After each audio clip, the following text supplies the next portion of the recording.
வெண்முரசு. சென்னாவேங்கை 34. வாசிப்பது சந்தீப். குண்டாசி வழுக்கும் பாறைகளினூடாக கால் வைத்து கைகளை ஊன்றி சிலமுறை சறுக்கியும் பாறைகளில் பற்றி நிலைகொண்டும் மெல்ல எழுந்து நடுவே ஓடிய நீரோடைகளை மிதித்து மறுபக்கம் கடந்தும் சென்று கொண்டிருந்தான். அப்பால் ஒரு மலைப்பாறையில் பெரிய கால்களை அவன் பார்த்தான். அருகே சென்று எழுந்து சற்று மேலே தொங்கிய மேலாடையைப் பற்றி இழுத்து, மூத்தவரே, என்னை தூக்குங்கள், என்னை தூக்குங்கள் என்றான். கால்களை உதைத்து சிணங்கலாக, என்னை தூக்குங்கள், என்னை தூக்குங்கள் என்று கூறி திமிரினான். இடையாடையைப் பற்றி இழுத்தான்.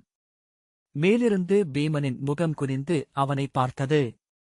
அவன் அண்ணாந்து பார்த்தபோது வானிலிருந்தன என சிரிக்கும் வாயும் கனிந்த விழிகளும் தெரிந்தன. என்னை தூக்குங்கள், மூத்தவரே, என்னை தூக்குங்கள் என்றான். பீமன் குனிந்து தன் பெரிய கைகளை அவன் இரு தோளுக்கு கீழும் கொடுத்து விரைவாக மேலே தூக்கினான். தரையிலிருந்து பறவை போல் வானில் எழுவதாக தோன்ற கைகளை விரித்து கால்களை ஆட்டி குண்டாசி சிரித்தான். கால்களை முன்னால் நீட்டி பீமனின் நெஞ்சில் உதைத்துக் கொண்டு கைகளால் அவன் முடியைப் பற்றிக் கொண்டு, இன்னும் மேலே, இன்னும் மேலே என்று கூவினான். பீமன் அவனை மேலே தூக்கி வீச காற்றிலெழுந்து மேலே சென்றான். மிக அருகிலென வானம் கீழிறங்கி வர அஞ்சி வயிறு அடைத்துக் கொள்ள மூச்சு நின்றுவிட மிக மெல்ல கீழிறங்கி வந்தான். பீமனின் கைகள் வெம்மையான மண்பரப்பு போல அவனை வாங்கிக் கொண்டன. கீழே சற்றிறக்கி மேலும் விசையுடன் மேலே எறிந்தான் பீமன். இம்முறை அவன் கைவிரித்து வானை தொட முயன்றான். மீண்டும் உயரத்தில் எழுந்தபோது கைகளை சுட்டிக்காட்டி முகிலொன்றைத் தொட்டான். மேலும் கீழிறங்கியபோது அங்கு கைகள் இருக்கவில்லை. மூத்தவரே என்று அலறியபடி அவன் கீழே வந்து கொண்டிருந்தான். பீமன் அங்கில்லை என்று தோன்றியது. மிக ஆழத்தில் பீமனின் நகைப்பு எங்கோ கேட்டது. மூத்தவரே, மூத்தவரே என்று அலறிக்கொண்டு அவன் விழுந்து கொண்டிருந்தான். தன் கால்களை மேலிருந்து ஒரு கை வந்து பிடிப்பதை உணர்ந்தான்.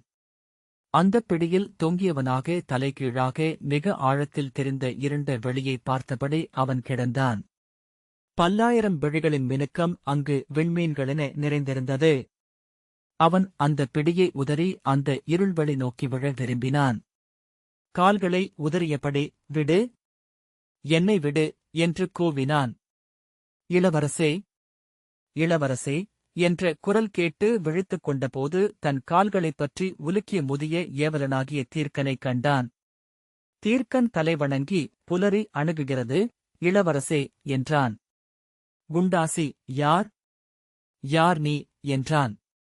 அவன் முதிய குரலில் பொறுமையாக, நான் தங்கள் அணுக்கன் தீர்க்கன். தங்களை எழுப்பும் பொருட்டு வந்தவன். புலரி அணுகிவிட்டது என்றான். குண்டாசி கையை ஊன்றி எழுந்து மெத்தை மேல் அமர்ந்தான். அவன் இரு கைகளும் நடுங்கின. வயிற்றுக்குள் குளிர்ந்த காற்று நிறைந்து நெஞ்சை அடைத்தது. மூச்சு பதைக்க நா வறண்டு தவிக்க அவன் கண்களை மூடி தலையை குனிந்தான். உடல் எடையற்று தக்கை போலிருக்க தலை இரும்பால் செய்யப்பட்டது போல் தரை நோக்கி தாழ்ந்தது. உடலிலிருந்து தலை பிரிந்து தரையில் உதிர்ந்துவிடும் போல் தோன்றியது. கைகளை ஊன்றி மீண்டும் ஒருக்கடித்து மெத்தையில் படுத்தான். கண்களை மூடியபோது சிவந்த ஒளிக்குமிழ்களும் விந்தையான மின்னல்களும் உள்ளே சுழன்றடித்தன. சேக்கையுடன், அது பதிந்திருந்த மஞ்சத்துடன், அவ்வரையுடன் அடியிலி நோக்கி விசையுடன் விழுந்து கொண்டே இருந்தான். இளவரசே, இன்று கொற்றவை அன்னைக்கு குருதிபலி அளிக்கும் விழா. தாங்கள் சென்றாக வேண்டுமென்பது அரசரின் ஆணை என்று தீர்க்கன் சொன்னான். மிக அப்பால் என்று எங்கோ இருந்தென அக்குரலைக் கேட்டு செயலற்று படுத்திருந்தான் குண்டாசி. அத்தகைய பொழுதுகளில்தான் முன்னரே இறந்துவிட்டதாகவும் உயிருள்ளவர்களின் உலகிலிருந்து குரல்களும் மணங்களும் மட்டுமே தன்னை வந்தடைவதாகவும் அவனுக்கு தோன்றுவதுண்டு. அந்த மெலிந்து நைந்த உடலிலிருந்து அவன் உயிர் மிக அப்பால் எங்கோ தனித்து திகழ்ந்தது. மிக மெல்லிய சரடொன்றால் அது அவ்வுடலுடன் இணைக்கப்பட்டிருந்தது. தீர்க்கன் அருகிலிருந்த மதுப்புட்டியிலிருந்து அனலென எரியும் பீதர் நாட்டு மதுவை ஊற்றி அவனருகே கொண்டு வந்தான். பளிங்குக் கோப்பையில் அது ஊற்றப்பட்டதுமே அறையெங்கும் அதன் எரிமணம் நிறைந்தது. அவன் வயிற்றிலிருந்து ஓர் அலையென விருப்பு எழுந்து நெஞ்சை அறைய வாய்க்குள் வழுவழுப்பான நீர் நிறைந்தது. இரு கைகளையும் மெத்தையில் ஊன்றி எடைமிக்க தலையை உந்தி மேலெழுப்பி அமர்ந்து கைகளை நீட்டினான். அவன் கைகள் காற்றிலாடும் கிளை போல அசைந்தன. கோப்பையை வாங்கினால் மதுவை கீழே கொட்டிவிடுவோம் என்று அஞ்சி மீண்டும் கைகளை ஊன்றிக் கொண்டான். தீர்க்கனே கோப்பையை அவன் இதழருகே கொண்டுவர சிறு குழந்தை போல தலையை முன் நீட்டி கோப்பையிலிருந்து மதுவை ஒரே மூச்சில் உறிஞ்சி குடித்தான். அதன் ஆவியழும் கடுங்கசப்பு அவன் வாயை நிறைத்து தொண்டையில் எரிந்த விடாய் அனலை அணைத்து நெஞ்சில் இறங்கியது. சில கணங்களுக்குப் பின் இன்னும் என்றான். போதும், தங்களால் நடக்க முடியாமல் ஆகக்கூடும். இன்று பூசனை நெடுநேரம் நிகழுமென்றார்கள் என்று தீர்க்கன் சொன்னான். இன்னும் என்று குண்டாசி சொன்னான். போதும் இளவரசே என்று தீர்க்கன் சொன்னான். கைகளால் மெத்தையை அறைந்து இன்னும் இன்னும் என்று குண்டாசி கூவினான். மூச்சிறைக்க இன்னும் இன்னும் என்று கூவியபோது அவன் குரல் மேலெழுந்தது. பற்களற்ற வாயை இறுகக் கடித்து மெல்லிய கழுத்தில் நரம்புகள் துவள இன்னும் கொண்டு வா. இப்போதே. இன்னும் என்றான். தீர்க்கன் குவளையில் மீண்டும் மது ஊற்றி அவன் வாயருகே கொண்டு வந்தான். கண்களை திறக்காமலேயே முகத்தை நீட்டி அன்று பிறந்த நாய்க்குட்டி பாலருந்துவது போல் அவன் மதுவை அருந்தினான். பின்னர் இரு கைகளையும் பின்னாலூன்றி தலையை அண்ணாந்து கண்களை மூடி மூச்சிறைத்தபடி மஞ்சத்தில் அமர்ந்திருந்தான். மெதுவாக அவன் உடலெங்கும் குருதியில் வெம்மையுடன் மது ஓடுவதை உணர முடிந்தது. இறுகி நீட்டப்பட்டிருந்த உள்ளங்கால் மெல்ல இளகி பக்கவாட்டில் சரிந்தது. கைவிரல்களின் மூட்டுகள் இறுக்க முழக்க விரல்கள் உயிர் கொண்டன. உடல் முழுக்க தசைகள் நெகிழ்ந்து உயிர் கொள்வதை அவனால் உணர முடிந்தது. கண்களுக்குள் செங்குமொழிகள் விசை குறைந்து ஒவ்வொன்றாக அமிழலாயின. நெற்றியிலும் கழுத்திலும் வியர்வை பூத்து சாளரத்தினூடாக வந்த காற்றில் உடல் குளிரத் தொடங்கியது. காதல் கேட்டுக்கொண்டிருந்த தேனியின் ரீங்காரம் அணைந்தது. ஒன்றுடன் ஒன்று தொடர்பற்ற சொற்றொடர்களாக ஓடிக்கொண்டிருந்த உள்ளம் ஓய்ந்து எங்கிருக்கிறோம் என்றும் எந்தப் பொழுதென்றும் உணர்வு கூர்கொண்டது. கண்களை திறந்தபோது அனலருகே நிற்பது போல் வெண்விழி எரிந்தது. அவன் தலையும் இடக்காலும் நடுங்கிக் கொண்டிருந்தன. தீர்க்கனை நோக்கி இது எந்தப் பொழுது என்றான். தீர்க்கன் புலரி முதற்பொழுது. தாங்கள் இன்னும் சற்று நேரத்தில் நீராடி அணிகொண்டு அரண்மனை முகப்புக்கு செல்ல வேண்டும். உடன் பிறந்தார் 100 அங்கிருக்க வேண்டுமென்பது அரசரின் ஆணை என்றான். அனைத்தையும் நினைவு கொண்டு ஆம் ஆம் என்று அவன் சொன்னான். இப்போது எழுந்து நீராடத் தொடங்கினால்தான் தாங்கள் சென்று சேர முடியும் என்றான் தீர்க்கன். ஆம், கிளம்ப வேண்டியதுதான் என்று அவன் தனக்குத்தானே சொல்லிக் கொண்டான். கையூன்றி எழுந்தபோது உடற்தசைகள் ஒன்றுடனொன்று இயைபு கொள்ளத் தொடங்கியிருப்பதை அவனால் உணர முடிந்தது. எழுந்து நின்று மஞ்சத்தின் கைப்பிடியை பற்றிக் கொண்டு தன்னை நிலைப்படுத்திக் கொண்டான். இன்னும் சற்று ஊற்று என்று அவன் சொன்னான். போதும் இளவரசே, இதற்கப்பால் என்று அவன் சொல்ல கையமர்த்தி சற்று என்றான். தீர்க்கன் மேலும் சற்று மதுவூற்றி அவனுக்கு அளிக்க அதை வாங்கி தன் கண்முன் நிறுத்தி பார்த்தான். சற்று நடுங்கிய போதிலும் கூட அவனால் அதை தன் வாய் வரைக்கும் கொண்டு செல்ல முடிந்தது. வாய்க்குள் ஊற்று விழுங்காமல் நாவிலேயே வைத்துக் கொண்டு சற்று நேரம் கண்மூடி நின்றான். துளித்துளியாக அதை உள்ளிறக்கிய பின் கண் விழித்து இன்னும் நெடுநேரமிருக்கிறது என்றான். இல்லை இளவரசே, தாங்கள் அணிகொள்வதற்கு பொழுதாகும். உங்கள் உடன்பிறந்தார் அனைவரும் அங்கு வந்திருப்பார்கள். அனைவரும் அங்கு வந்து நின்றபின் தாங்கள் செல்வதென்பது அனைவரும் தங்களை பார்ப்பதற்கு வழியமைக்கும். அந்நோக்குகள் தங்களுக்கு உகந்தவையல்ல என்று எண்ணுகிறேன் என்றான் தீர்க்கன். ஆம், அங்கு எவருமில்லாத போதும் நான் செல்ல விரும்பவில்லை. அனைவரும் வந்த பின்னும் செல்ல விரும்பவில்லை. கூட்டம் கூட்டமாக அவர்கள் சென்று முற்றத்தில் அணிநிரக்கையில் அவர்களில் ஒருவராக தலைமறைந்து செல்ல விரும்புகிறேன் என்றபின் இப்போதெல்லாம் எனது உடல் மெய்யாகவே இங்கு பருவடிவில் இருக்கிறதா என்ற ஐயம் எனக்கு ஏற்படுகிறது. பெரும்பாலானவர்கள் இப்போது என்னை பார்ப்பதே இல்லை.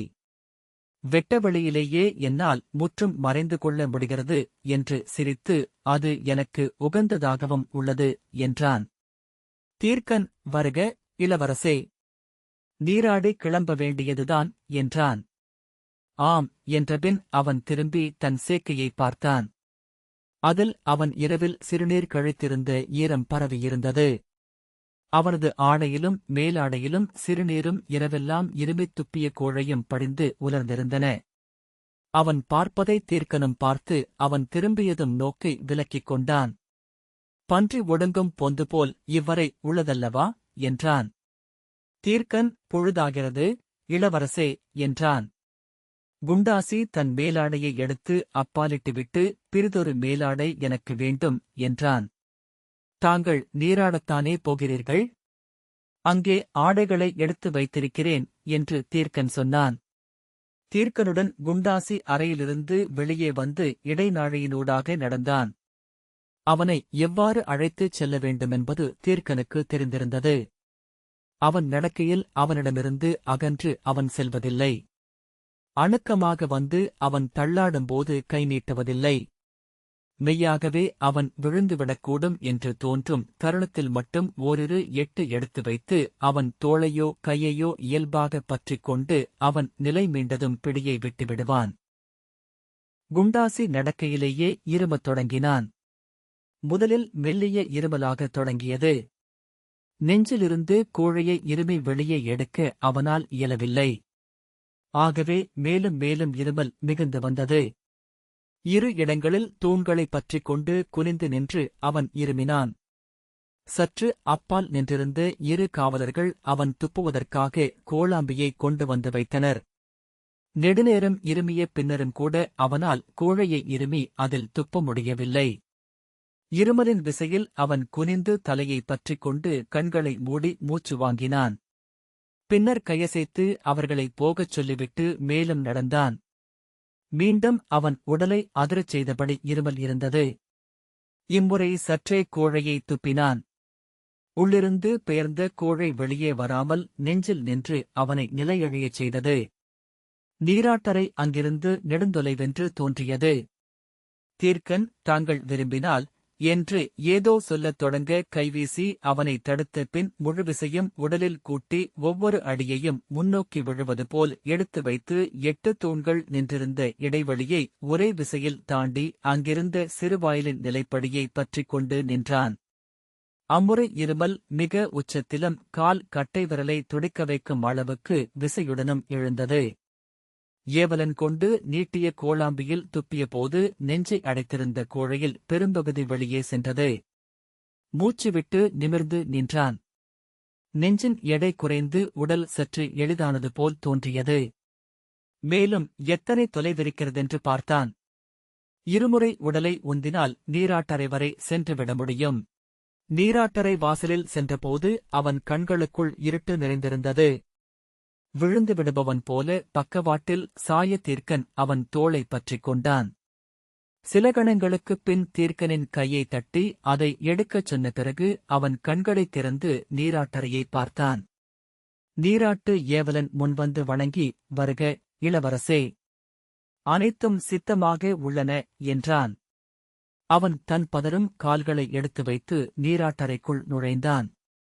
அங்கிருந்த நீராவி அவன் மூச்சை நிறைத்து நெஞ்சில் இறுகிய சளியை இழக வைத்தபோது அதுவரை தன்னை அழுத்திய எடை சற்று குறைவது போலுணர்ந்தான். சமையர் அவன் இரு கைகளையும் பற்றி இடையாடையை களைந்து வெந்நீர் தொட்டிக்குள் அமுழச் செய்தார்கள். உள்ளே உடலை நீட்டிக் கொண்டபோது அனைத்து தசைகளும் உருகி அரக்கென நீண்டு வழிந்து உடல் நீரில் கரையத் தொடங்குவது போல் உணர்ந்தான். முறுக்குத் தடியாலான தலைமணையில் சாய்ந்து கண்களை மூடிக்கொண்டபோது சமையரின் கைகளை உடலெங்கும் உணர்ந்தான். மிக மெல்ல எங்கோ அழுந்திக் கொண்டிருந்தான். மென்மையாக மீண்டும் மீண்டும் அவனுள் எழும் கனவில் சிறு குழந்தையாக மூத்தவரே மூத்தவரே என்று அழைத்தபடி அங்குமிங்கும் ஓடிக்கொண்டிருந்தான். ஒவ்வொன்றும் அவனைச் சுற்றி பேரிற் கொண்டிருந்தன. தூண்கள், கதவுகள், மூத்தவர்களின் கால்கள். தலைக்கு மேல் வேறொரு உலக மொழியாக ஓசையாக நிறைந்திருந்தது. கீழிருந்து அண்ணாந்து நோக்கி, மூத்தவரே, என்னை தூக்குங்கள், மூத்தவரே, என்னை தூக்குங்கள் என்று தன்னை அவ்வுலகு நோக்கி கொண்டு செல்லும்படி மன்றாடிக் கொண்டிருந்தான். தன் குரட்டையொலியை தானே கேட்டு விழித்துக் கொண்டான். நீராட்டறையை உணர்ந்து முடிந்ததா என்றான். ஆம் இளவரசே என்று சொல்லி இரு சமையர் அவனை தோள்பற்றி தூக்கினர். அவன் உடலை மரவுரியால் துடைத்து நறுஞ்சுண்ணமிட்டனர். ஆடியில் தெரிந்த தன் உடலை அவன் பார்த்துக் கொண்டிருந்தான்.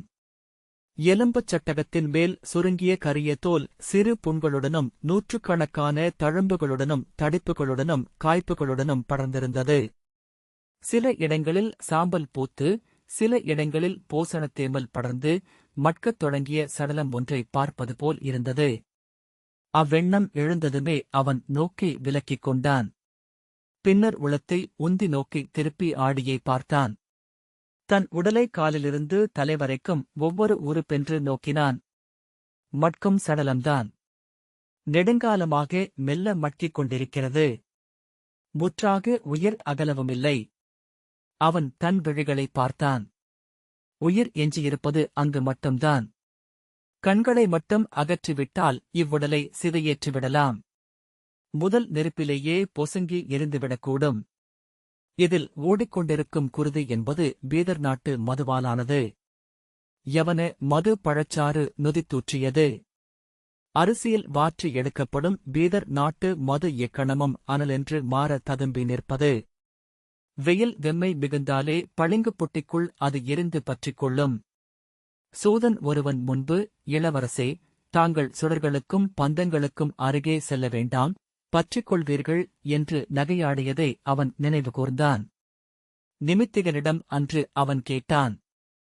இது நாள்வரை நான் உயிர் வாழ்வதற்கு உங்கள் நிமித்திக நூல் என்ன விளக்கம் சொல்கிறது? நிமித்திகன் மும்முறை சோழிகளை இடம் மாற்றி இட்டபின் தாங்கள் களம்படும் நல்லூழ் கொண்டவர். நோயில் இறப்பதோ வேட்டையிலோ கெடு நிகழ்வுகளிலோ உயிர் துறப்பதோ உங்கள் ஊழல்ல என்றான்.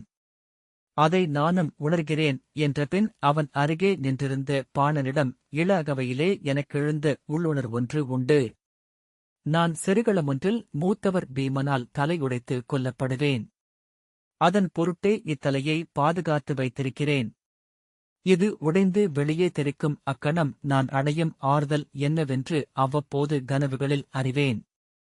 சீழ்கட்டியென கொதித்து நெறிகொண்டு அதிர்ந்து கொண்டிருக்கிறது இது நெடுநாளாய் என்றபின் தன் தலையே கைகளால் தட்டி, புன்தலை.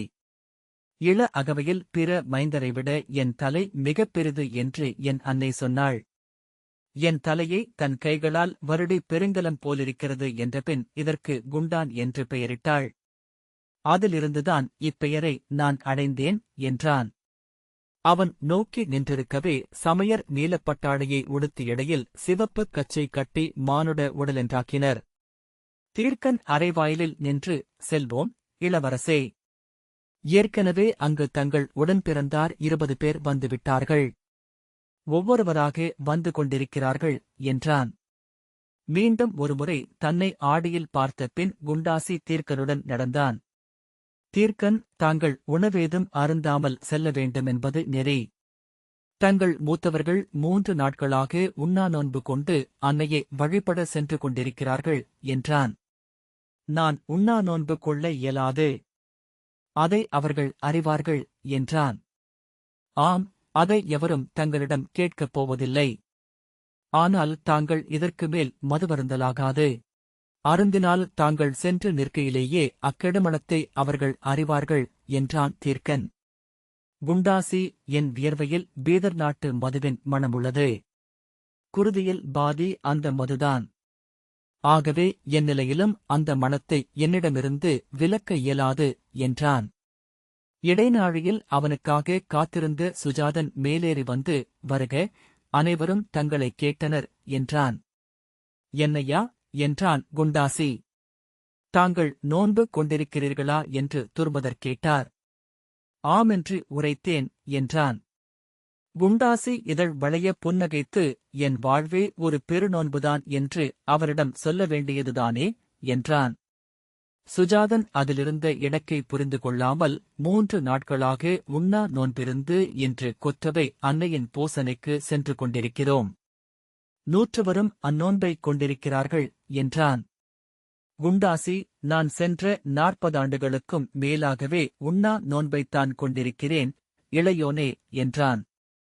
படிகளில் இறங்கி முற்றத்தை அடைந்தான்.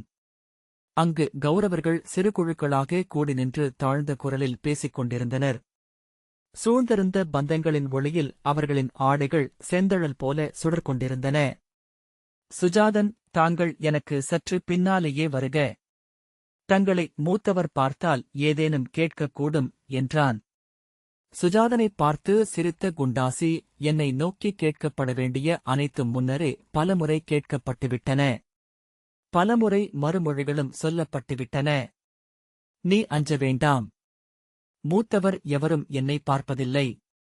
ஏனெனில் என் உடல் முன்னரே கண்களுக்குத் தெரியாமல் ஆகிவிட்டது என்றான்.